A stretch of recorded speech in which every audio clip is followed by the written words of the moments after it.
গিনি, কাল সকাল সকাল তুলে দিও তো। কেনে? এই একটু গাধাটাকে নিয়ে বেরুবো। গেরাম ঘুরে দেখাতে বুঝি? আরে না না, আগে তো কোনোদিন গাধার পিঠে চড়িনি, এই একটু অভ্যেস করে নিতে হবে, এই আর কি।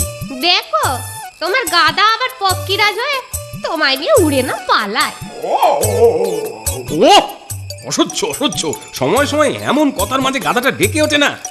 আচ্ছা, আমাদের কথা আর ইতেতে না শুনে ও একটু ঘুমোতে পারে না? না, তুমি বরঞ্চ ঘুমিয়ে পড়ো, দেখবে দেখবে ওই গাদাটাও ঘুমিয়ে পড়েছে। সেই ভালো, গাধাও ঘুমোক আমিও ঘুমোই, কাল ভোরে ডেকে দিও কিন্তু। চোখ জড়িয়ে এলো।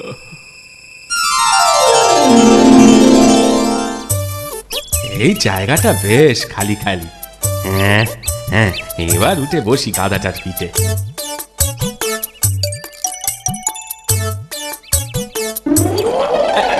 আরে আরে আরে আরে, করিস কি হতভাগা গাধা? ওদিকে নয়, ওদিকে নয়, এদিকে এদিকে।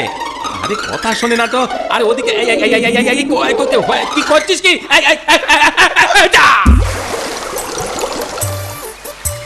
সকাল সকাল লোকে গঙ্গা স্নান করে, আর আমি কিনা এই গাধাটার সাথে নাকুনি চুবনি খেলাম। না না, গাধা চলে আর কাজ নেই। গাধা কি কখনো ঘোড়া হয়? খুব খুব বেশি হলে খচ্চর হতে পারে। হতো কি গা, তোমরা ঘুরতে গিয়ে একেবারে চান করে এলে দেখি যে। চান করিয়ে দিল এই গাধাটা। তা ভালোই হয়েছে, একটা কাজ তবু সারা হলো। ঠাট্টা করছো? করো করো করো, ঠাট্টা করার তো সময়।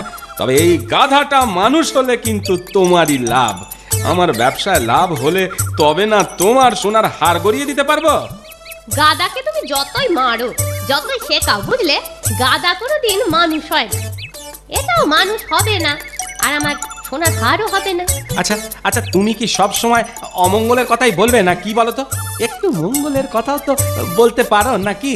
তোমার মুখে আসে না বোধহয়, না ভালো কথা? এই এই এই, চুপ চুপ বলছি।